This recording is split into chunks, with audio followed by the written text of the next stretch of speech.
परमाराध्य सद्गुरु महाराज के प्रवचन का पाठ महर्षि में ही सत्संग सुधा सागर से प्रवचन संख्या 273 प्रकाश मंडल भी माइक है।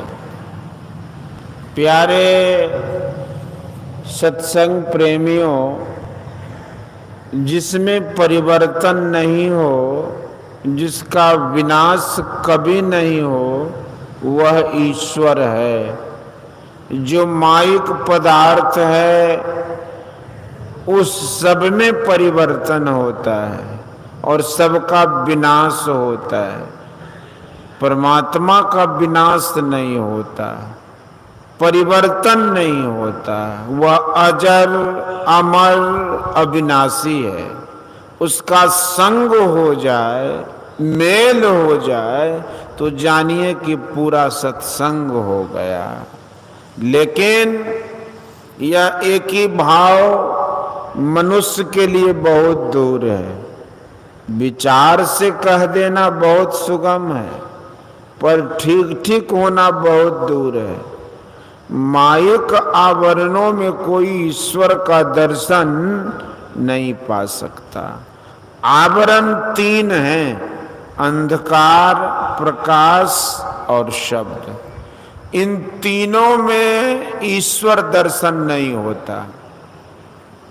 एक मुनि का शिष्य था, उसने गुरु से प्रार्थना की कि ब्रह्म के द्वार का मुख प्रकाश के आवरण से बंद है, मेरे वास्ते उसको हटा दीजिए। अंधकार को हटाने की प्रार्थना करते हैं, प्रकाश को हटाने की प्रार्थना करते हैं। अंधकार से बाहर जाना है और प्रकाश से भी बाहर जाना है। सभी माइक आवरणों से बाहर जाना है। होते होते जो आदि नाद है वह भी आवरण है, वह भी आवरण है। उस आदि नाद में रहते हुए ईश्वर का दर्शन नहीं होता है। यहाँ ईश्वर दर्शन द्वैत भाव होते हुए भी होता है। एक ही भाव में त्रिपुटी ध्याता, ध्यान और ध्येय नहीं रहते। अंधकार, प्रकाश और शब्द के आवरण को पार करना बहुत दूर है। प्रकाश मंडल भी माइक है।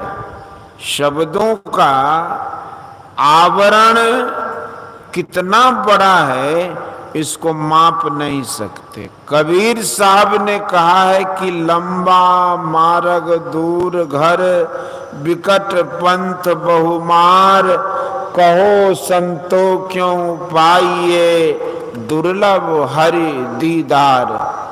इतना लंबा कोई रास्ता नहीं है। विकट पंथ,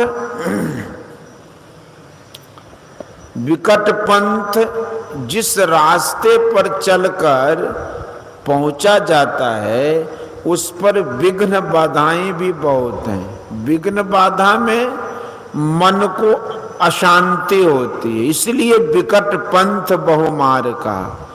थोड़ा थोड़ा चलते चलते लंबा से लंबा रास्ता भी कट जाता है।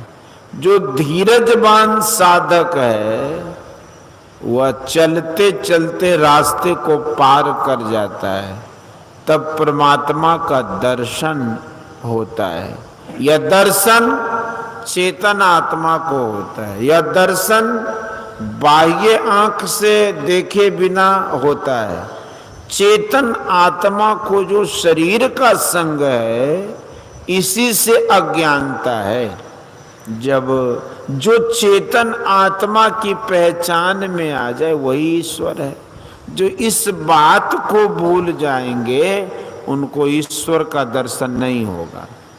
किसी अवतारी रूप का दर्शन ईश्वर स्वरूप का दर्शन नहीं है।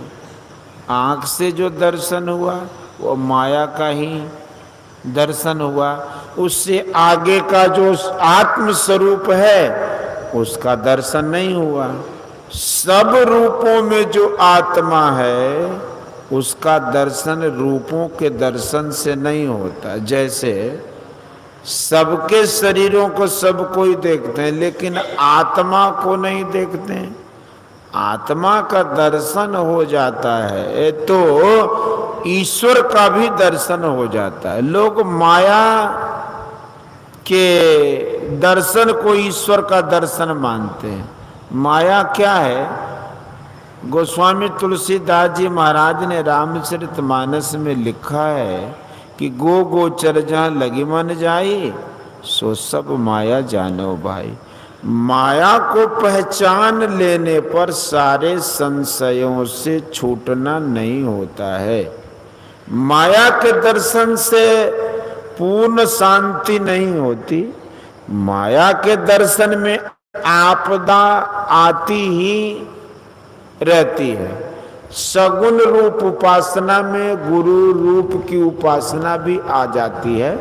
सगुण उपासना को छोड़कर कोई आगे नहीं बढ़ सकेंगे। बाहर में तो प्रतिमाओं का दर्शन नहीं करते, परंतु गुरु की प्रतिमा बनाते हैं। चाहे प्रतिमा बनाओ व तस्वीर बनाओ, कोई हर्ज नहीं है, लेकिन ध्यान में मनोमय रूप बनाए जाते हैं। संतों ने कहा कि केवल यहीं तक नहीं रहो, इससे आगे बढ़ो। यह स्थूल उपासना है। इससे आगे बढ़ने में जो उपासना होती है वह सूक्ष्म सगुण उपासना। इसका आरंभ बिंदु ध्यान से होता है। पहले सगुण साकार रूप उपासना, फिर सूक्ष्म सगुण रूप उपासना, फिर सूक्ष्म सगुण अरूप उपासना है। इसको खत्म करके तब जो उपासना है वही निर्गुण निराकार उपासना है। निर्गुण को भी पार कर गया तो वहां केवल एक ही भाव रहता है। इस चेतन से भी परे तत्व को चिन्ह लेने पर हृदय की ग्रंथि खुल जाती है, सारे संशयों का नाश हो जाता है और तब कर्म बंधन टूट जाते हैं। गोस्वामी तुलसीदास जी ने लिखा है कि सकल दृश्य निज उदर मेली, सोबय निद्रा तज जोगी, सोई हरिपद अनुभवई परम सुख, अतिशय द्वैत वियोगी। परम सुख को जो पाता है वह द्वैत से छूटा हुआ होता है, वह शोक मोह आदि से रहित होता है। उसकी पहुंच जहां होती है वहां स्थान और समय नहीं रहते। जिनकी यह दशा नहीं हुई उनका संशय निर्मूल नहीं हुआ। सब संशय जहां दूर होते हैं उसका ज्ञान होना चाहिए। सत्संग से इन विषयों को बारंबार समझाया जाता है। पढ़े अनपढ़े को भी अच्छी तरह समझ में आ जाए, यह कोशिश सत्संग में की जाती है। जहाँ ईश्वर का भाव नहीं रखना चाहिए, सत्संग नहीं करने वाले वहाँ ईश्वर का भाव रखते हैं।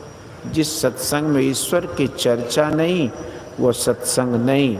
साधना करके ईश्वर से मेल हो जाए तो यह ऊंचे दर्जे का सत्संग है। उपासना में प्रथम ही ईश्वर दर्शन तो नहीं होता, लेकिन ईश्वर के ज्ञान में वह मजबूत होता। आंतरिक उपासना को आंतरिक सत्संग कहते हैं।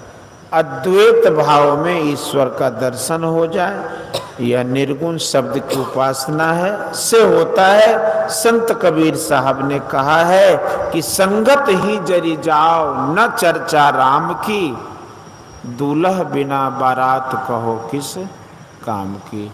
बोलिए श्री सतगुरु महाराज। यह प्रवचन भागलपुर जिलांतर्गत महर्षि में ही आश्रम कुप्पा घाट में दिनांक 20/8/1967 ईस्वी को साप्ताहिक सत्संग के अवसर पर हुआ था।